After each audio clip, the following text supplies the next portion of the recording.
Chapter जो first year के हैं वो पीएमसी के सिलेबस के अंदर इंक्लूडेड नहीं है। और आपको पता है कि हम यहाँ पे पीएमसी का सिलेबस ही पढ़ेंगे, और जो इंजीनियरिंग वाले हैं उनको चैप्टर 5 और चैप्टर 6 जो है वो मैं अलग पढ़ाऊंगा। ठीक है, बाकी जो चैप्टर 7 है उसको स्टार्ट करते हैं, वो आपके पीएमसी के सिलेबस के अंदर मौजूद है। चैप्टर 7 वर्क, पावर और एनर्जी। ठीक है, बाकी इंजीनियरिंग वालों का चैप्टर 5 के दो मेजर टॉपिक्स मैंने पढ़ा दिए, एक एंगुलर मोमेंटम को और दूसरा टॉर्क को, लेकिन इनको मैं फिर रिपीट कर दूंगा। तो चैप्टर जो 5 और चैप्टर 6 इंशाल्लाह हम किसी एक्स्ट्रा टाइम में पढ़ेंगे। बाकी जो पीएमसी के सिलेबस के अंदर नेक्स्ट हमारा जो चैप्टर है, और ये फिजिक्स का सेकंड लास्ट चैप्टर है पीएमसी के सिलेबस का। इसके बाद पीएमसी के सिलेबस का सिर्फ एक ही चैप्टर रहेगा, चैप्टर 8। उसके बाद कोई भी चीज आपकी पीएमसी के सिलेबस के अंदर नहीं रहेगी। तो देखिए बेटा, चैप्टर 7 हम स्टार्ट करते हैं। चैप्टर 7 के अंदर जो सबसे पहली चीज हमने पढ़नी है वो पढ़नी है वर्क के बारे में, कि वर्क किसको कहा जाता है या वर्क का मतलब या मकसद क्या होता है। ठीक है, तो इसके अंदर पहले हम स्टार्ट करते हैं वर्क के बारे में।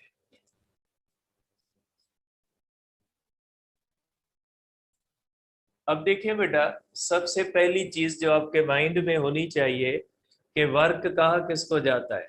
नॉर्मली हम वर्क को मुख्तलिफ सेंस में, हमारी कॉमन लाइफ के अंदर जो वर्क होता है उसका सेंस एक अलग बनता है। जैसे हम पढ़ रहे होते हैं तो भी हम कहते हैं कि हम काम कर रहे हैं, लिख रहे होते हैं तो भी हम कहते हैं काम कर रहे हैं, खा रहे हैं पी रहे हैं तो हम कहते हैं कि हम काम कर रहे हैं। तो जनरल लाइफ के अंदर जो वर्क का एक सेंस बनता है ये अलग होता है, और जो वर्क का सेंस फिजिक्स के अंदर बनता है वो एक अलग सेंस बनता है। तो फिजिक्स के अंदर वर्क को हम दो तरह से डिफाइन करते हैं। पहली डेफिनेशन जो कॉमन डेफिनेशन होती है, वो डेफिनेशन ये कहती है कि जब किसी भी बॉडी के ऊपर फोर्स लगे और वो बॉडी डिस्प्लेसमेंट तय करे तो हम कहेंगे कि उस बॉडी के ऊपर वर्क हुआ है।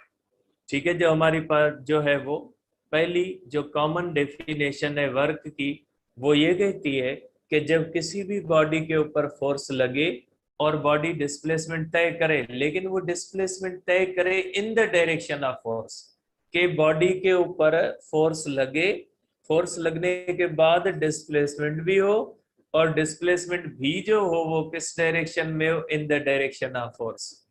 तो देखिए क्या तीन चीजें जरूरी है कि किसी भी बॉडी के ऊपर फोर्स लगे, फोर्स लगने के बाद बॉडी डिस्प्लेसमेंट तय करे, अब डिस्प्लेसमेंट भी तय करे इन द डायरेक्शन ऑफ फोर्स। जब डिस्प्लेसमेंट और फोर्स का डायरेक्शन सेम होगा तो आपको पता है कि वो फोर्स उस बॉडी की वेलोसिटी को बढ़ा देगी, मींस उसकी काइनेटिक एनर्जी को भी चेंज कर देगी। इसका मकसद है कि हम दूसरी डेफिनेशन भी कर सकते हैं वर्क की, कि जब किसी भी बॉडी के ऊपर वर्क किया जाता है तो उसकी काइनेटिक एनर्जी के अंदर या पोटेंशियल एनर्जी के अंदर चेंज आती है। ठीक है, तो वर्क को आप दो तरह से डिफाइन करेंगे। एक कॉमन डेफिनेशन जो आप सबको पता है कि जब फोर्स लगे, बॉडी डिस्प्लेसमेंट तय करे इन द डायरेक्शन ऑफ फोर्स, तो हम कहेंगे वर्क हुआ है। ठीक है, और दूसरी डेफिनेशन ये कि किसी भी बॉडी के ऊपर हम कहेंगे कि वर्क हुआ है, लेकिन शर्त ये कि उसकी काइनेटिक एनर्जी या पोटेंशियल एनर्जी के अंदर चेंज आए।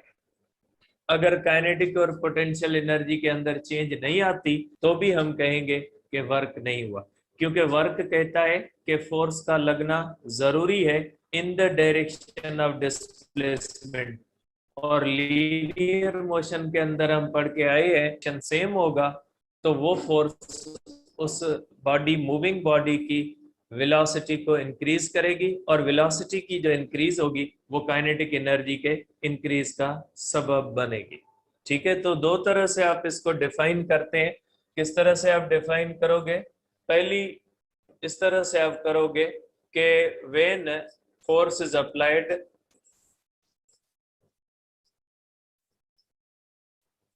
when force is applied and body moves in the direction of force, body किस में मूव करे, इन the direction of force move करे। तो कितनी चीजें जरूरी है, फोर्स भी लगे और बॉडी डिस्प्लेसमेंट भी तय करे। इसकी दो कंडीशन बनती है इस तरह से। सपोज करें इस तरह से बॉडी है, अगर हमारे पास एक बॉडी है, ऑब्जेक्ट है, इसके ऊपर अगर इस तरह से हम फोर्स लगाते हैं और ये बॉडी इस तरह से डिस्प्लेसमेंट तय करती है, ठीक है, और ये इसका बॉडी का क्या हो जाता है, ये बॉडी का हो जाता है डिस्प्लेसमेंट। तो जिस डायरेक्शन में फोर्स लग रही है उसी डायरेक्शन में अगर डिस्प्लेसमेंट हो। दूसरी कंडीशन ये होती है इसकी कि सपोज करें इस तरह से कोई भी बॉडी है, उसके ऊपर इस तरह से फोर्स लगे और बॉडी डिस्प्लेसमेंट तय करे उसके किसी भी एक कंपोनेंट के डायरेक्शन में। जरूरी नहीं है कि फोर्स के डायरेक्शन में हो, फोर्स के कंपोनेंट्स के डायरेक्शन में भी अगर बॉडी मूव करती है तो भी हम कहेंगे कि बॉडी ने डिस्प्लेसमेंट तय किया है, सॉरी वर्क हुआ है बॉडी के ऊपर। तो देखिए दोनों कंडीशन के अंदर ले सकते हैं कि जब फोर्स लगे तो डायरेक्ट फोर्स के डायरेक्शन में बॉडी मूव करे या फोर्स के किसी एक डायरेक्शन में मूव करे, किसी एक कंपोनेंट के डायरेक्शन में मूव करे। और इसी सेंस में मैंने कल आपको बताया था कि जब किसी भी बॉडी के ऊपर टार्क लगता है तो टार्क के अंदर टेंजेंशियल फोर्स एक्ट करती है और उसके अंदर बॉडी जो रिवॉल्व करती है वो भी एक कंपोनेंट के डायरेक्शन में रिवॉल्व करती है। तो इस कंडीशन के अंदर भी हम कहते हैं कि बॉडी के ऊपर क्या हुआ है, वर्क हुआ है।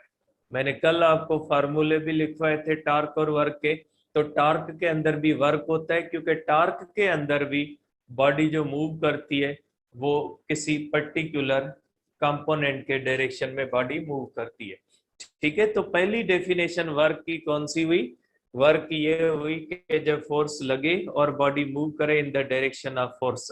वर्क के अंदर तीन चीजें ध्यान में रखनी है कि फोर्स के सिवा वर्क नहीं होगा, फोर्स लगेगी, विदाउट फोर्स वर्क पॉसिबल नहीं है, और फोर्स लगने के बाद बॉडी डिस्प्लेसमेंट भी तय करे। अगर डिस्प्लेसमेंट तय नहीं करती तो खाली फोर्स का भी वर्क नहीं होगा। जैसे कोई दीवार है उसके ऊपर हम फोर्स तो लगाएंगे, लेकिन अगर वो दीवार अपनी जगह से इधर उधर नहीं होती तो भले हम फोर्स लगाते रहे लेकिन वर्क नहीं होगा। फोर्स लगे, फोर्स लगने के बाद डिस्प्लेसमेंट भी हो, और उसके बाद displacement in the direction of force हो। जैसे यूनिफॉर्म सर्कुलर मोशन के अंदर फोर्स भी होती है और बॉडी मूव भी करती है, लेकिन फिर भी उसके अंदर हम कहते हैं वर्क नहीं हुआ, इसलिए कि उसके अंदर फोर्स के और टेंजेंशियल वेलोसिटी के दरमियान एंगल 90 होती है। उसके अंदर टेंजेंशियल वेलोसिटी फोर्स के किसी कंपोनेंट के डायरेक्शन में भी मूव नहीं करती और फोर्स के डायरेक्शन में भी मूव नहीं करती, उसे परपेंडिकुलर होती है। इसलिए हम कहते हैं कि उसके अंदर यूनिफॉर्म सर्कुलर मोशन के अंदर सेंट्रीपिटल फोर्स वर्क नहीं कर सकती, ठीक है। तो ये कंडीशन होती है कि फोर्स लगे, डिस्प्लेसमेंट तय हो और इन द डायरेक्शन ऑफ डिस्प्लेसमेंट हो, सॉरी फोर्स हो। दूसरी डेफिनेशन ये होती है कि किसी भी बॉडी के ऊपर जब फोर्स लगे और फोर्स के बाद हम कहेंगे वर्क हुआ है, लेकिन वो सूरत में कहेंगे जब उसकी काइनेटिक एनर्जी चेंज हो, मूविंग बॉडी की काइनेटिक एनर्जी चेंज हो, ठीक है। कोई भी है ऑब्जेक्ट है, कोई गाड़ी है, वो जा रही है तो जाहिर सी बात है उसके अंदर काइनेटिक एनर्जी होती है। अब अगर उसके ऊपर हम फोर्स लगाएं तो हम कहेंगे कि उसके ऊपर वर्क हुआ है, लेकिन उस सूरत में जब उसकी काइनेटिक एनर्जी या इंक्रीज हो या उसकी डिक्रीज हो। तो अगर कोई भी मूविंग बॉडी है उसके ऊपर अगर हम फोर्स लगाएं और फोर्स लगाने के बाद हमें इस तरह से पता लगेगा कि वर्क हुआ है या नहीं हुआ, उसकी कंडीशन ये होगी कि अगर उसकी काइनेटिक एनर्जी चेंज होती है तो हम कहेंगे कि वर्क हुआ है, अगर उसकी काइनेटिक एनर्जी चेंज नहीं होती तो हम कहेंगे उसके ऊपर वर्क नहीं हुआ। तो आप कहोगे कि जो है वो work is equal to change in kinetic energy, ठीक है। वर्क जो होता है वो चेंज इन काइनेटिक एनर्जी के बराबर होता है। ठीक है बेटा, ये हुई वर्क की डेफिनेशन। ठीक है, वर्क की डेफिनेशन हमने देखी कि वर्क किसको कहा जाता है। अब हमने इसके अंदर एक बहुत ही इंपॉर्टेंट बात डिस्कस की है कि वर्क विदाउट फोर्स नहीं हो सकता, वर्क के लिए फोर्स का होना जरूरी है। अब हमारे पास फोर्सेस जो होती है वो दो किस्मों की होती है, एक होती है कांस्टेंट फोर्स, दूसरी होती है वेरिएबल फोर्स।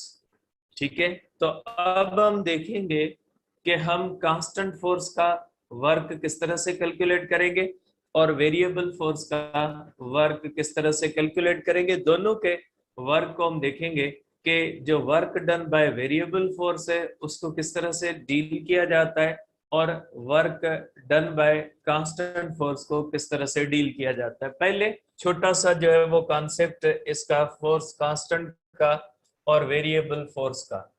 ठीक है, पहले हम करते हैं कांस्टेंट फोर्स। देखिए, कांस्टेंट फोर्स का मकसद है कि ऐसी फोर्स जिसका मैग्नीट्यूड एंड डायरेक्शन दोनों, क्योंकि फोर्स वेक्टर है बेटा, अगर डायरेक्शन चेंज हो रहा है तो भी वेरिएबल है और मैग्नीट्यूड चेंज हो रहा है तो भी वेरिएबल है। Magnitude and direction remains same. अगर मैग्नीट्यूड और डायरेक्शन दोनों सेम रहते हैं, फॉर एग्जांपल एक बॉडी को आप मूव करवाते हो इस तरह से, एक आपके पास पाथ है, इसके ऊपर आपने 10 न्यूटन फोर्स लगाई है और ये बॉडी मूव कर रही है, हर जगह पे इसका डायरेक्शन और इसका मैग्नीट्यूड अगर सेम रहता है तो हम कहेंगे ये कांस्टेंट फोर्स है। कांस्टेंट फोर्स का मकसद है ऐसी फोर्स जिसके अंदर हर जगह पे through out motion magnitude of force या डायरेक्शन अगर सेम रहता है तो हम कहेंगे कि ये कांस्टेंट फोर्स है। ठीक है, और दूसरी होती है हमारे पास वेरिएबल फोर्स, दूसरी होती है हमारे पास वेरिएबल फोर्स। अब ये वेरिएबल फोर्स का मतलब क्या होता है? वेरिएबल फोर्स का मकसद है जिसमें मैग्नीट्यूड या डायरेक्शन एक जैसे ना रहे, जो चेंज होते रहे, कभी ज्यादा हो कभी कम हो, जैसे आम लाइफ के अंदर होता है। आम लाइफ के अंदर अगर किसी भी चीज को फोर्स लगा के हम खींच के ले जा रहे हैं इस तरह से, तो उसके अंदर हमारी फोर्स एक जैसी नहीं रहती, कहीं पे फोर्स बढ़ जाती है और कहीं पे फोर्स क्या हो जाती है, कम हो जाती। तो ऐसी कंडीशन जिसके अंदर थ्रू आउट जर्नी फोर्स एक जैसी ना रहे, तो ऐसी कंडीशन को कहा जाता है कि इसके अंदर जो फोर्स है वो कौन सी है, वो फोर्स वेरिएबल फोर्स है। ठीक है, तो आप कहोगे कि magnitude and direction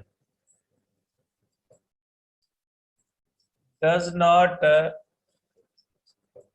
remain same, magnitude और डायरेक्शन दोनों सेम ना रहे तो ऐसी फोर्स को क्या कहा जाता है, ऐसी फोर्स को कहा जाता है वेरिएबल फोर्स। इसके अंदर ये होता है, इसके अंदर ये होता है बेटा कि अगर कोई भी बॉडी है वो इस तरह से उसके ऊपर वेरिएबल फोर्स लग रही है, 10 न्यूटन है, अगर यहाँ पे बॉडी है इसके ऊपर 12 न्यूटन फोर्स हो गई, और यहाँ पे अगर है यहाँ पे 7 न्यूटन फोर्स हो गई, तो कहीं पे फोर्स अगर ज्यादा होती है और कहीं पे फोर्स अगर कम होती है तो ऐसी फोर्स को कहा जाता है वेरिएबल फोर्स। अब आ जाते हैं, हम करते हैं work done by constant force को। पहले work done by constant force, पहले हम करते हैं work done by constant force. अब इसका हम फार्मूला देखते हैं कि work done by constant force का फार्मूला क्या है। और ये जो फार्मूला जो हम कॉमन पढ़ते हैं W is equal to F S cos theta, ये formula work done by constant force का होता है। अगर किसी भी दो पॉइंट्स के दरमियान कोई भी बॉडी डिस्प्लेसमेंट तय करती है तो थ्रू आउट मोशन अगर फोर्स एक जैसी रहेगी तो हम ये फार्मूला इस्तेमाल कर सकते हैं। अगर थ्रू आउट मोशन फोर्स एक जैसी नहीं रहेगी, वेरिएबल फोर्स होगी, तो उसके लिए आप ये फार्मूला डायरेक्ट इस्तेमाल नहीं कर सकते। ये फार्मूला उसी सूरत में इस्तेमाल होगा जब दो पॉइंट्स के दरमियान फोर्स जो हो वो कांस्टेंट फोर्स हो, work done by constant force को हम कैलकुलेट कर सकते हैं। जो हमारा कॉमन फार्मूला हम पढ़ते हैं उस कॉमन फार्मूले के थ्रू हम इसको कैलकुलेट कर सकते हैं। ठीक है, तो work done by constant force को आप इस तरह से देखोगे। अब देखिए बेटा, सपोज करें इस तरह से हमारे पास एक बॉडी है। इस तरह से अगर हमारे पास एक बॉडी है, इसके ऊपर हम फोर्स लगाते हैं इस तरह से, और ये बॉडी डिस्प्लेसमेंट तय करती है इस तरह से। ये डिस्प्लेसमेंट बॉडी इस लाइन पे जो है वो करती है, और ये फोर्स है। अब देखिए बेटा, यहाँ पे फोर्स के होंगे दो कंपोनेंट। एक फोर्स का होगा एफ एक्स कंपोनेंट और एक फोर्स का होगा एफ वाई कंपोनेंट। तो अगर आप इस तरह से हॉरिजेंटल सरफेस पे कोई भी बॉडी रख के उसके ऊपर फोर्स लगाओगे, जैसे जमीन के ऊपर कोई चीज है उसके अंदर कोई रस्सी बंधी हो, उसको इस तरह से खींचे हम, तो यहाँ पे फोर्स के दो कंपोनेंट बनते हैं। एक बनता है फोर्स का एफ वाई कंपोनेंट और दूसरा कंपोनेंट कौन सा बनता है, एफ एक्स कंपोनेंट बनता है। अब वर्क की डेफिनेशन कहती है कि बॉडी को मूव करना चाहिए इन द डायरेक्शन ऑफ फोर्स। तो यहाँ पे body in the direction of force नहीं जाएगी, किस डायरेक्शन में जाएगी, हॉरिजेंटल कंपोनेंट के अंदर जाएगी। तो यहाँ पे जो वर्क होगा, ठीक है, अगर वर्क का हम फॉर्मूला देखें तो यहाँ पे वर्क हो जाएगा F x dot S. Work होता है स्केलर और एफ एक्स वेक्टर है, component of the vector is vector, और डिस्प्लेसमेंट भी क्या होता है, वेक्टर होता है। तो अगर दो वेक्टर्स आपस में मल्टीप्लाई होके स्केलर देते हैं, तो दो वेक्टर की ऐसी प्रोडक्ट को हम क्या कहते हैं, डॉट प्रोडक्ट कहते हैं। और डॉट प्रोडक्ट का रूल होता है कि अगर ए डॉट बी है, दो वेक्टर्स आपस में मल्टीप्लाई होते हैं, तो magnitude of A magnitude of B into smaller cosine between them. ये हमारे पास डॉट प्रोडक्ट का फार्मूला। तो वर्क का फार्मूला क्या हो जाएगा, एफ एक्स। एफ एक्स होता है F cos theta into magnitude of displacement. तो आप कर सकते हैं W is equal to F cos theta into S. इसको आप लिख सकते हैं इस तरह से कि work is equal to product of component of force in the direction of displacement, in the direction of displacement and magnitude of displacement। ठीक है, किसके दरमियान प्रोडक्ट है, ठीक है। वर्क को आप इस तरह से डिफाइन कर सकते हो, work is equal to component of force in the direction of displacement and displacement. क्योंकि ये इफ एक्स है, ये वो कंपोनेंट है जो इन द डायरेक्शन ऑफ फोर्स है। इस तरह से आप इसको कर सकते हैं। आप इसको इस तरह भी लिख सकते हैं, work can also be written as,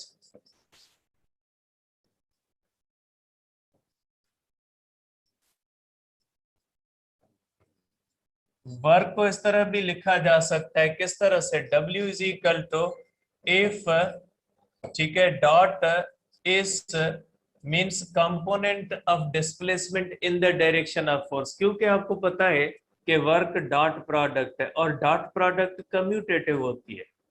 commutative का मकसद क्या होता है, कि कम्यूटेटिव का मकसद होता है A dot B is equal to B dot A. Dot product commutative होती है, क्रॉस प्रोडक्ट नहीं होती।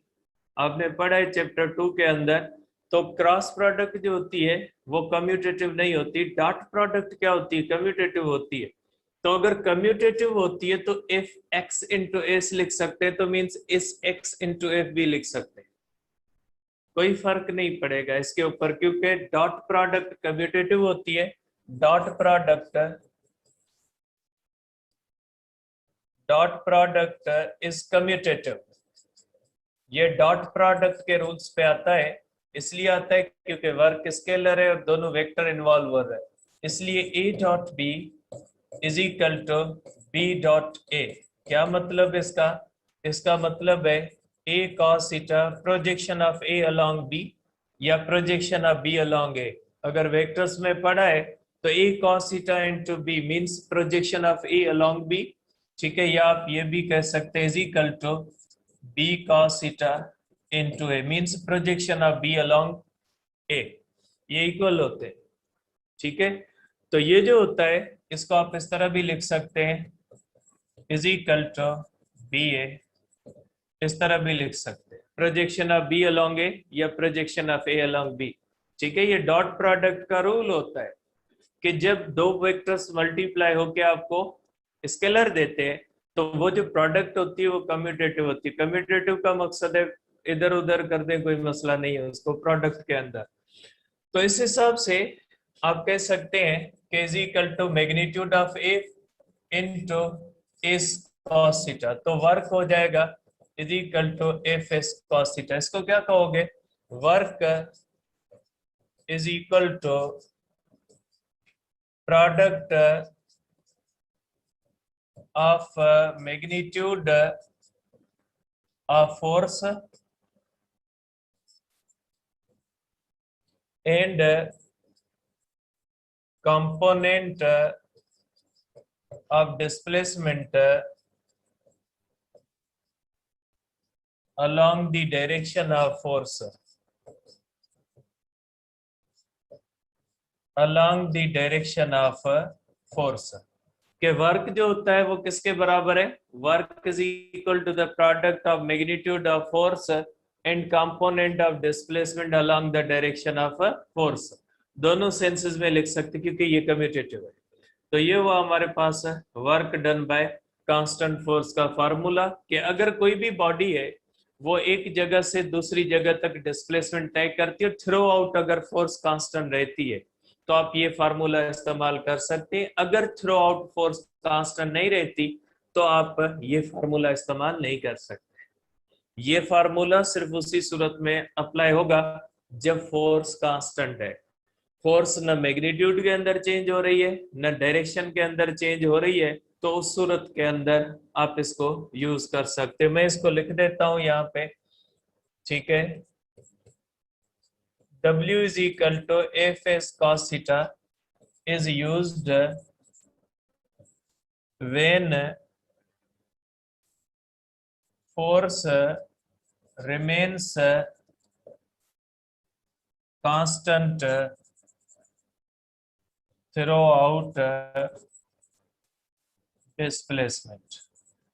थ्रूआउट डिस्प्लेसमेंट अगर फोर्स कांस्टेंट रहती है तो आप ये फार्मूला इस्तेमाल कर सकते हैं, अदरवाइज आप ये फार्मूला इस्तेमाल नहीं कर सकते, ठीक है। आप ये कर सकते हैं, इसका ये भी लिख देता हूं मैं, ठीक है। Work done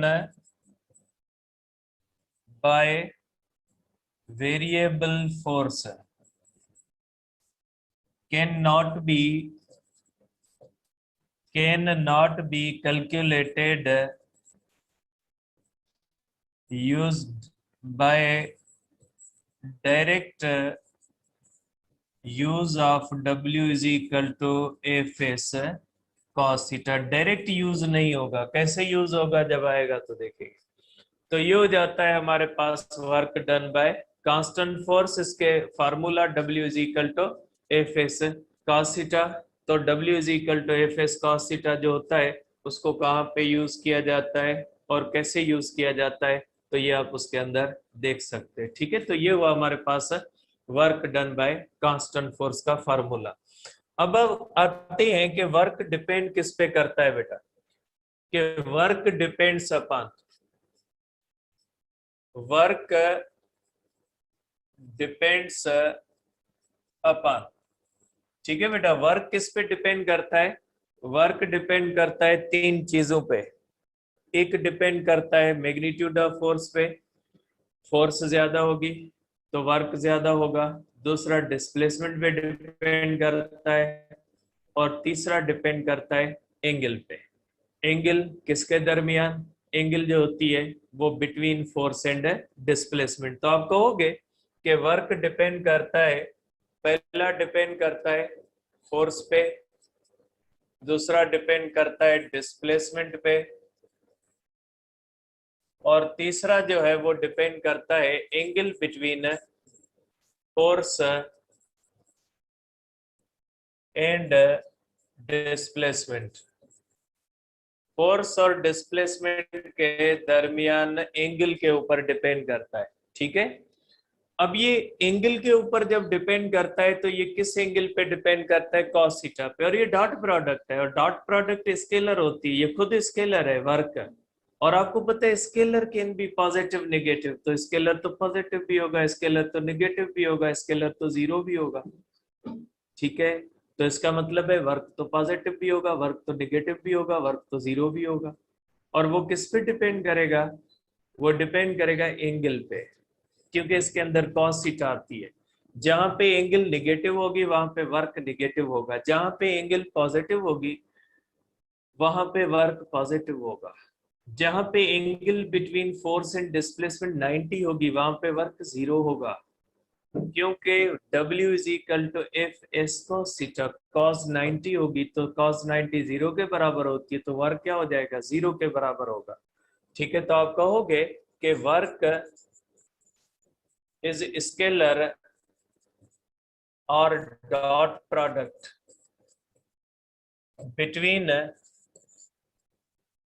two vectors and is a scalar quantity, therefore work can be positive, negative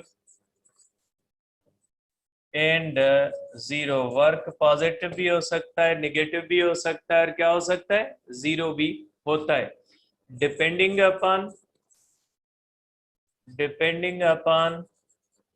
angle between F and S. F और एस के दरमियान एंगल पे डिपेंड करता है, एफ और एस के दरमियान एंगल कौन सी है वही तय करेगी कि वर्क पॉजिटिव होगा, नेगेटिव होगा या जीरो होगा।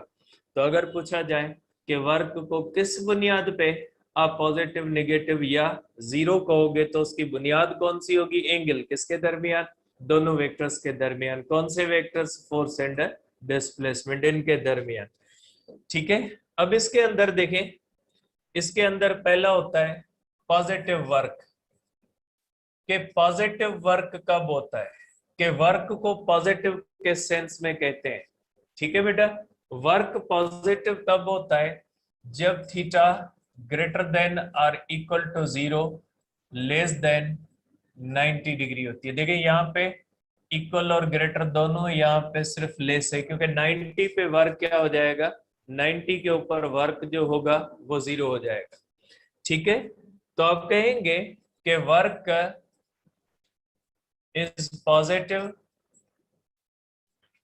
when theta greater than 0, less than 90 degree, because at 0 to 90 degree cos theta is positive। cos theta की वैल्यू पॉजिटिव होती है, इसलिए जो है वो वर्क पॉजिटिव होता है 0 से लेकर 90 तक, ठीक है। अब इसके एग्जाम्पल कौन से हैं, इसके हमारे पास एग्जाम्पल्स कौन से हैं, इसका एग्जाम्पल है work done by applied force, work by applied force, work done by gravity, done by gravity when body falls freely in downward direction। Downward direction जब बॉडी फॉल्स फ्रीली करती है तो work done by gravity positive होता है।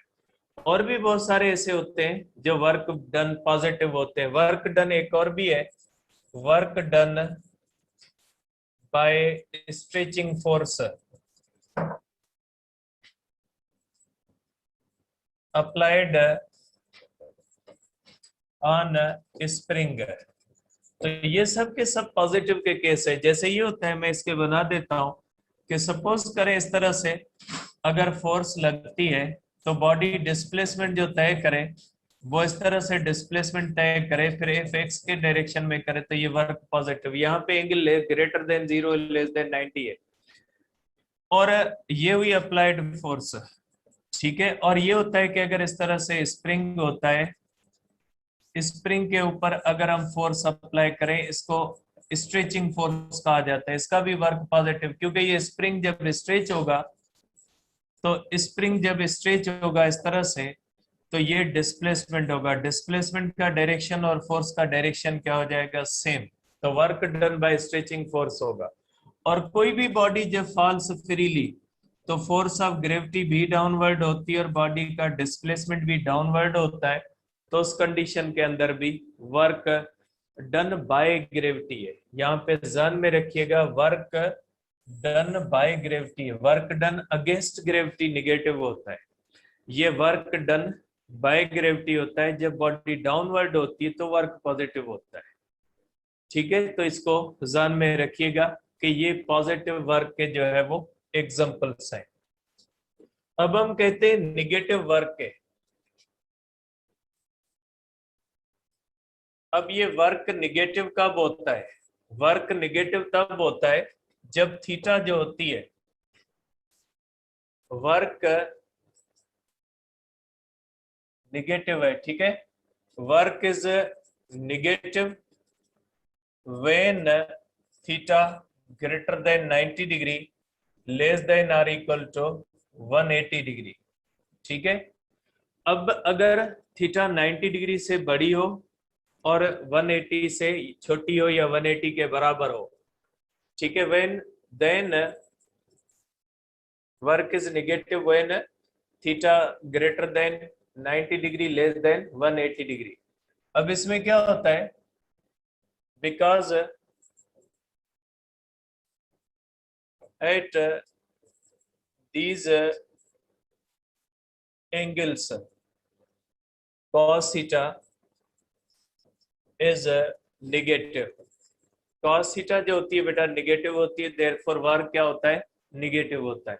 इसके भी examples होते हैं बहुत सारे, हमारे पास एग्जांपल्स होते हैं इसके भी बेटा। Work done by friction, work done by friction जो होता है वो ऑलवेज जो होता है वो नेगेटिव होता है, क्योंकि फ्रिक्शन का direction always opposite to the जो है वो होता है, always opposite to the motion होता है। वर्क डन बाय फ्रिक्शन,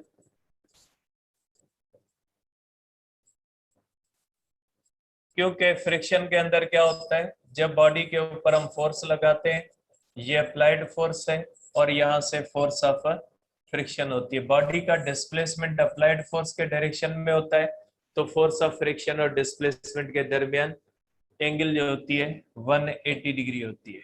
ठीक है, दूसरी होती है work done bye restoring force when spring is stretched. ठीक है, अब ये होता है कि अगर इस तरह से कोई स्प्रिंग है उसको स्ट्रेच करते हैं इस तरह से, तो इसके अंदर दो फोर्सेस होती है, एक डिफॉर्मिंग फोर्स या अप्लाइड फोर्स, और एक होती है रिस्टोरिंग फोर्स जो इसके पीछे वापसी के डायरेक्शन में होती है। अगर इस तरह से डिस्प्लेसमेंट होता है तो यहाँ पे भी देखें एंगल रिस्टोरिंग फोर्स के दरमियान और डिस्प्लेसमेंट के दरमियान क्या होती है? 180 होती है। तो इसके अंदर भी वर्क निगेटिव होता है। तीसरा इसका एग्जांपल होता है, तीसरा होता है work done against gravity. Work done against gravity when body moves, ठीक है, अपवर्ड। जब बॉडी अपवर्ड मूव करती है तो वर्क डन अगेंस्ट निगेटिव, जो ग्रेविटी जो होता है वो निगेटिव होता है। कैसे होता है? इस तरह से होता है, जब बॉडी ऊपर मूव करती है तो फोर्स ऑफ ग्रेविटी का डाउनवर्ड होता है और डिस्प्लेसमेंट जो होता है वो अपवर्ड होता है। ठीक है, तो इस कंडीशन के अंदर थीटा जो होती है वो 180 होती है, तो वर्क निगेटिव होता है। अब तीसरा होता है कि वर्क जीरो कब होता है। ठीक है, वर्क जीरो तब होता है जब फोर्स के दरमियान और डिस्प्लेसमेंट के दरमियान जो एंगल होती है वो 90 डिग्री होती है। ठीक है, तो work is zero, work is zero when theta is equal to 90 degree, because at 90 degree cos theta is equal to 0। cos theta 0 होती है, w is equal to f s cos theta, cos 0 होगी, f into s into 0 क्या हो जाएगा, 0 हो जाएगा। अब ये किसका वर्क होता है, इसके भी एग्जांपल्स होते हैं बहुत सारे। ठीक है, पहला एग्जांपल ये होता है कि work done bye centripetal force is zero. Uniform circular motion के अंदर जीरो होता है। दूसरा एग्जांपल होता है आपके पास work done by normal force. जो नॉर्मल रिएक्शन की फोर्स होती है ना, वो हमेशा डिस्प्लेसमेंट से परपेंडिकुलर होती है, क्योंकि normal reaction perpendicular to the slope होता है, sorry perpendicular to the plane होता है जिसके ऊपर बॉडी मूव कर रही है। अगर ग्राउंड के ऊपर मूव कर रही है तो नॉर्मल रिएक्शन ग्राउंड से परपेंडिकुलर होगा। अगर इंक्लाइंड प्लेन के ऊपर बॉडी मूव कर रही है, normal reaction perpendicular inclined plane के साथ होता है। तो नॉर्मल रिएक्शन हमेशा परपेंडिकुलर होता है डायरेक्शन ऑफ जो है वो मोशन के साथ, तो उसमें भी वर्क जीरो होता है। Work done by normal force, normal reaction की फोर्स नॉर्मल रिएक्शन कर ले, ये होता है इस तरह से कि अगर इस तरह से नॉर्मल रिएक्शन हम देखते हैं, बॉडी इस तरह से डिस्प्लेसमेंट तय करती है, तो इसके अंदर आप कहोगे कि जो है वो वर्क क्या हो जाता है, जीरो हो जाता है। ठीक है, और जो एक बहुत ही कॉमन हमारे पास एक एग्जांपल होता है वर्क जीरो का, वो ये होता है कि हम कोई भी चीज उठा के जब हॉरिजॉन्टल सरफेस पे चलते हैं, सर के ऊपर कोई बड़ा वजन हम लेके इस तरह से जा रहे हैं, कोई वर्क नहीं होता फिजिक्स के सेंस में, क्योंकि वेट डाउनवर्ड होता है, मस्कुलर रिएक्शन अपवर्ड होता है, डिस्प्लेसमेंट इस तरह से होता है। तो हाथ के अंदर स्कूल बैग लेके, कोई बाल्टी वगैरह घर के अंदर लेके हम चलते हैं, कोई बड़ा कोई इतना हेवी कोई स्टोन लेके, या मजदूर अगर मजदूरी करते हैं बोरियां उठा के जब जमीन पे जा रहे होते हैं, फिजिक्स के सेंस में कोई वर्क नहीं है। लेकिन वही मजदूर जब ट्रक के ऊपर चढ़ते हैं, लोड करते हैं, तो वर्क होता है, क्योंकि वो फिर अगेंस्ट ग्रेविटी का एक सेंस आ जाता है। तो हॉरिजॉन्टल सरफेस पे आप कोई भी चीज उठा के इस तरह से जा रहे होगे ना, उस केस के अंदर वर्क नहीं होता। और यूनिट आपको पता है वर्क का जूल होता है, ऐसा है। और जो ब्रिटिश थर्मल यूनिट होता है BTU, 1 BTU 1055 जूल के बराबर होता है। और उसके साथ CGS के अंदर अर्ग होता है, और उसके साथ जो है वो स्मॉलर चीजों के लिए इलेक्ट्रॉन वोल्ट वगैरह होते हैं यूनिट्स। ये यूनिट्स आपको पता है, इतनी मुश्किल चीजें नहीं होती वर्क की। तो work done by constant force हमने कंप्लीट किया। कल इंशाल्लाह हम करेंगे वर्क डन अगेंस्ट ग्रेविटी। आज मैं आपको प्रैक्टिस शीट भेज देता हूं जिसके अंदर अच्छे